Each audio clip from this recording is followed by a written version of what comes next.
Hey, what's up guys? Welcome back to my channel. Today we're going to be ranking Taylor Swift's albums from best to worst, or actually I'll probably go from worst to best, kind of work our way up to the top. And I'm really excited to hear everyone's opinion on my opinion on this because I feel like it might be a little controversial. I have some kind of wild cards that might surprise you. My number one album in particular, I think people will be surprised by. But I'm also curious if there's other people that might hold the same opinion that I do and just are afraid to say it because as a Swiftie, I'm a self-described unhinged Swiftie, and I would say sometimes Taylor Swift fans can be a little bit intimidating, I guess is maybe the right word. So yeah, I don't know. I think that I stand by my album ranking that we'll get into here in a minute, and I'm curious to hear if anyone else holds this opinion or if I'm by myself, and if I am, that's fine. I'll still stand by it, but yeah, just kind of curious to hear everyone's thoughts. So without further ado, let's get into it. Starting at number 10, this may surprise some people. In my opinion, her worst album is Debut. And you know, honestly, like, nothing against Debut. It's a good album. I should, I guess, put this disclaimer at the beginning. I love Taylor Swift music, and I don't think she's put out a bad album. There's definitely, like, obviously albums that are better than others, for sure. But I think Taylor's a very talented songwriter, and I do think we saw that even in Debut, even in her first album. But I don't know, it was a first album. She wrote it when she was like, what, 16 or something like that. And so, I mean, it makes sense that she just doesn't have that maturity yet in her songwriting. Totally understandable, but for me, it's at number 10. There are some good songs on this album. I think Picture to Burn is a great song. A Place in This World, honestly, great song. I love that song. I always forget that was like, this is like a dumb thing maybe, but I always forget that that was a Taylor Swift song because I first heard that song in the Ramona and Beezus movie, and it was a cover that was like done by someone else. So I always forget that like Taylor wrote that song. But yeah, great song. Should Have Said No, another banger. I don't know. I'm not the biggest fan of country music, but even still, like, there are some good songs on this album. I just think overall, again, it's just not her most mature songwriting, and maybe this is just because, like, the place that I'm at in life right now, I kind of like the songs that she's written when she's been a little bit older, which we'll get into a little bit more. But yeah, so again, it's a good album, but for me, it's number 10 in terms of ranking all of her albums. Coming in at number 9 is Speak Now. Now, I know that might be kind of surprising for some people. I know a lot of people do really love this album, and if you do, that's fine. Again, like I said, country isn't like my favorite genre, so I think that partly has to do with why this is ranked so low for me. I also just think that, I don't know, again, there's like a little bit more immaturity in these songs, and they're also just musically a little bit more on the basic side. Again, not to say that they're like bad songs or anything, because I don't think that's true. There are definitely some standouts. I mean, Dear John is an incredible song. Enchanted, great song. I also recently rediscovered Better Than Revenge, which that song is like a great way to, like, if you have to, you know, if you're going into like a job interview or like, I don't know, you just need to like hype yourself up for something, like that is a great song to listen to. So good song on that album for sure. But just overall, I don't know. For me, it's number 9. Not my favorite album. Again, I don't think Taylor Swift has written a bad album, so I wouldn't say that it's like worthless. And if you like it, if it's your favorite album, like that's great. But for me, it's number 9. Coming in at number 8, and this again might surprise some people, but number 8 album for me is Lover.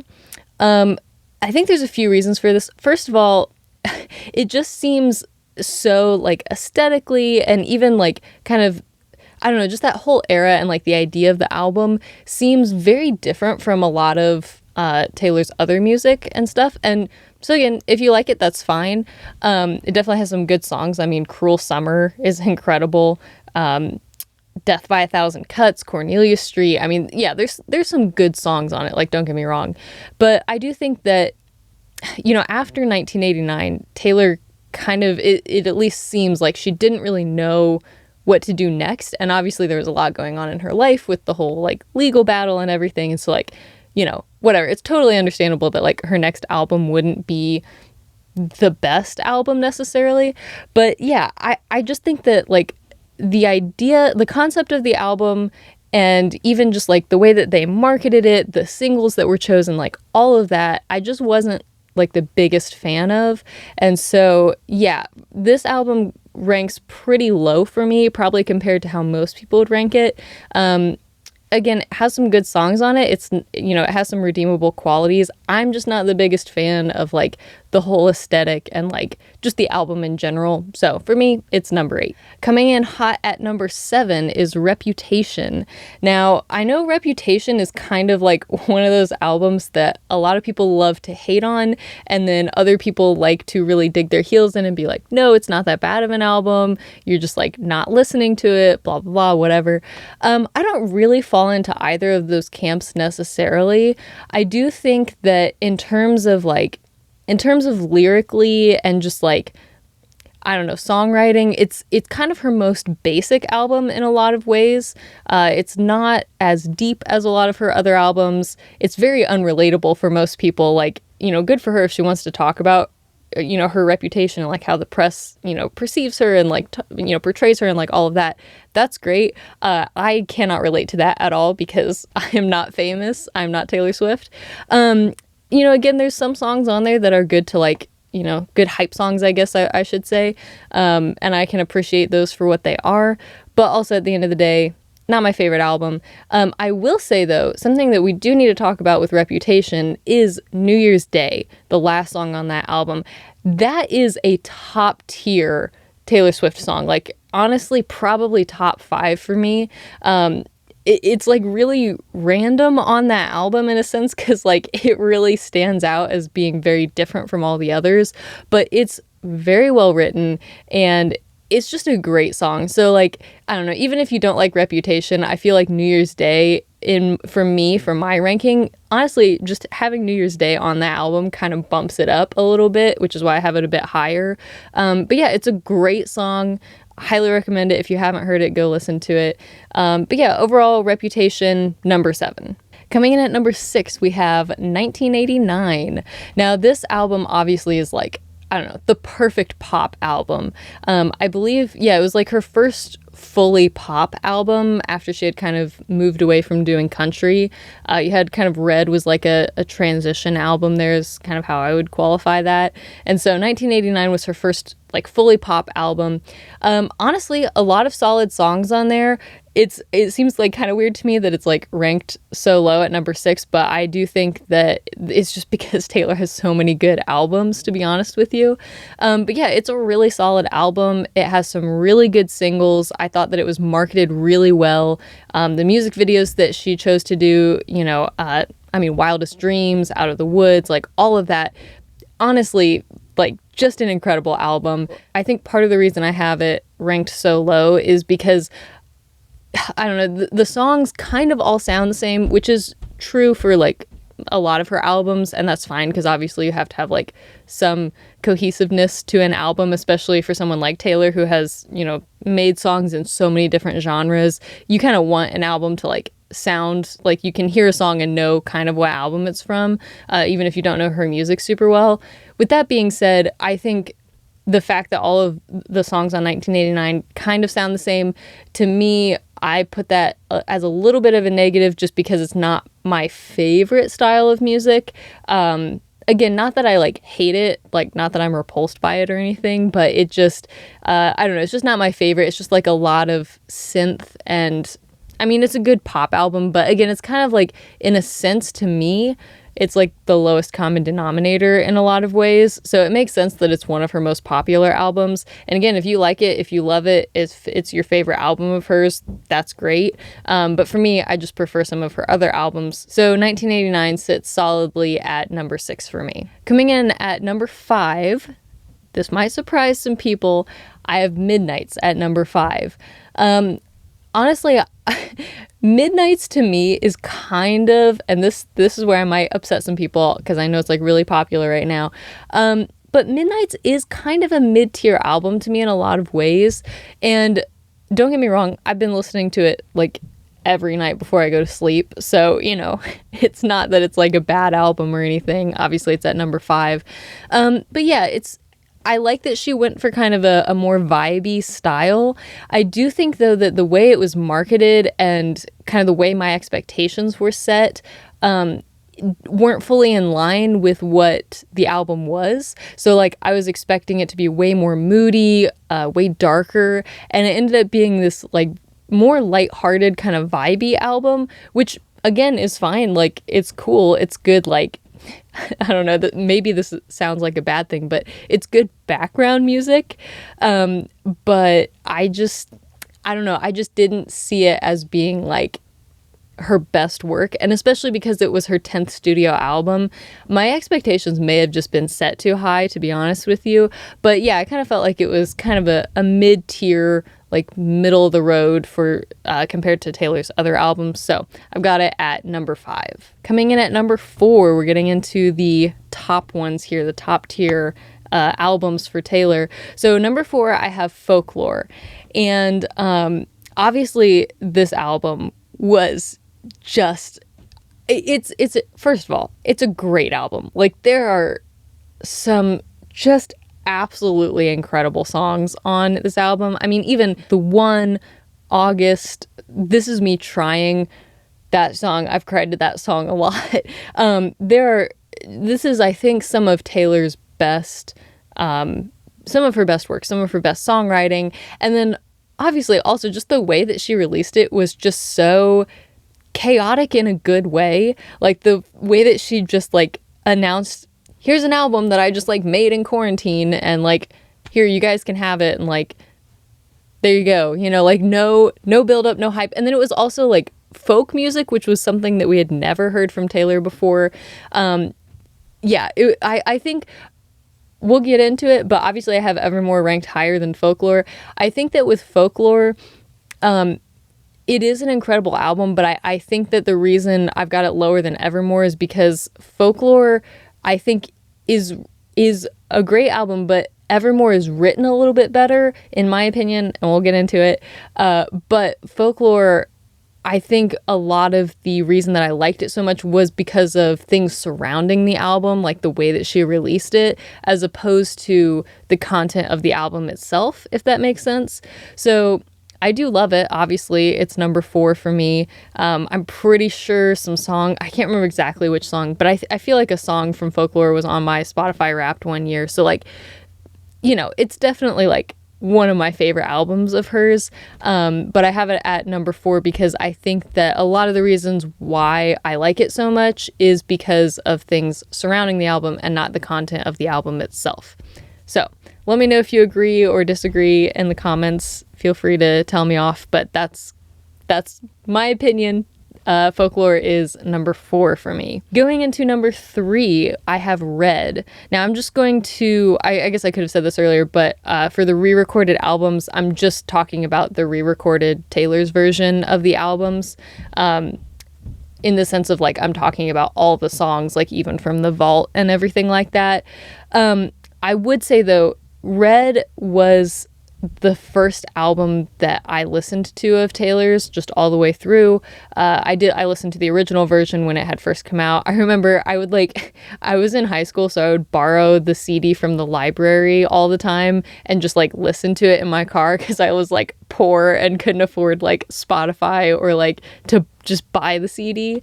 But yeah, I listened to that just over and over and over again, and that really is what made me fall in love with Taylor's songwriting. I mean, obviously All Too Well, but even songs like Treacherous, Everything Has Changed is such a fun song, and her voice and Ed Sheeran's voice just blend so well together. Obviously on the new album, the re-recorded one, Nothing New with Phoebe Bridgers is, again, one of my favorite Taylor Swift songs. Like, it is easily top 5 for me. Yeah, and I think that kind of comes into, again, like, a lot of the songs on Red, I think, spoke to me a lot when I was in high school, because that's, you know, kind of like, I mean, Taylor's probably a little bit outside of that age range when she wrote it, but, like, you know, kind of that era. And then when she released the extra songs from the vault, especially, you know, her singing them as, like, a 30-year-old woman and sort of having this like reflective quality to them. And songs like Nothing New, where it's like you're talking about like big things, like you're talking about wanting to be loved for who you are, despite your flaws. And like that's something that, I don't know, it just feels a little bit bigger to me than the album that I first fell in love with, but it's still in the same vein, if that makes sense. So I love the Red album. It's the reason that I got into Taylor Swift music. I don't think it's her best album, but because it's so personal to me, I have it at number 3. But yeah, I do think, I mean, obviously there's some great songs on there. And obviously when she like re-released the you know, her version of it and everything, like just all the vault songs and just all the hype with All Too Well and the 10-minute version and the short film, I love it. Taylor Swift is a girl boss and we love to see it. So it's great. I love that album. It's at number 3 for me. Coming in at number 2, drum roll please, because this is going to tell you what is my number 2 and my number 1. But coming in at number 2 for me is Fearless.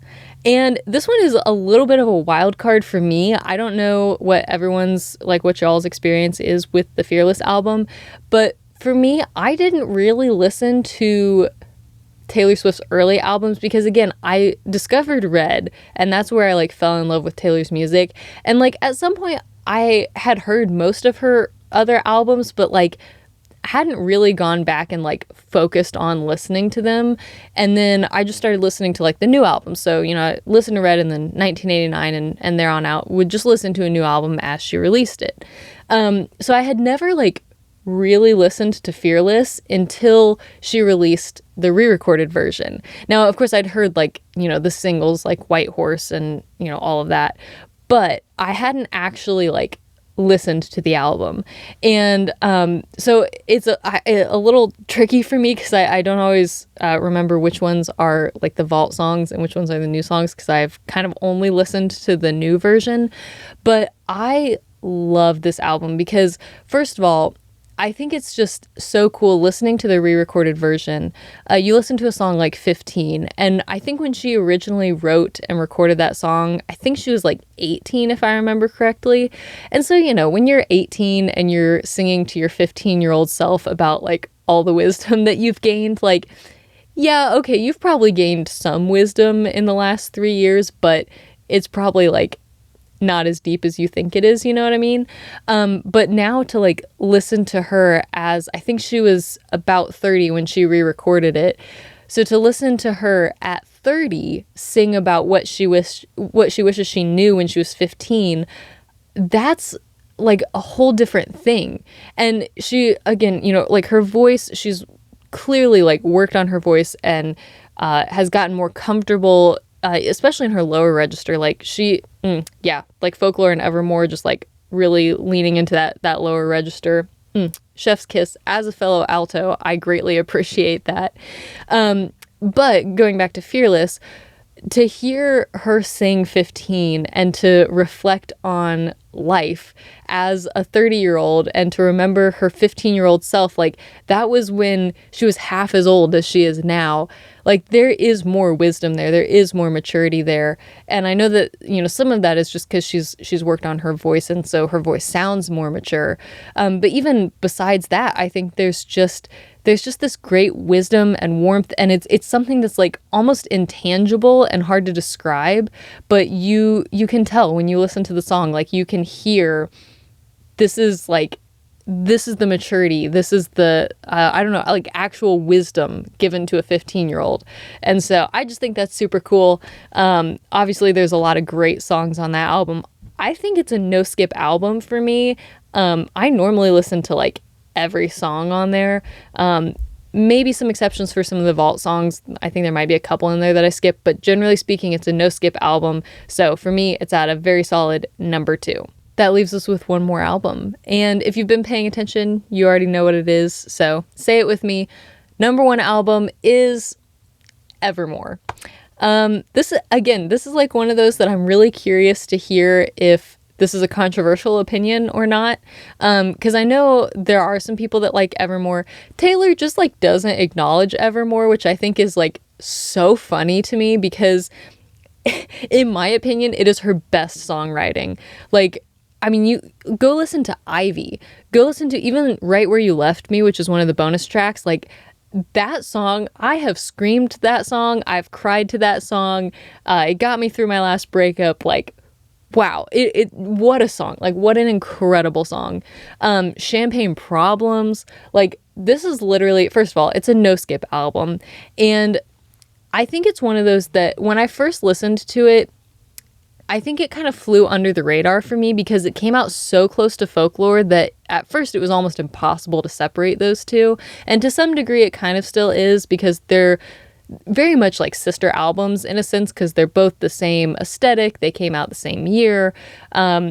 They're, yeah, just like the same genre of music and all of that. They're the same era, I would say, in a lot of ways. Just the marketing for them and all of that was very similar. So I understand why people kind of tend to pair them together.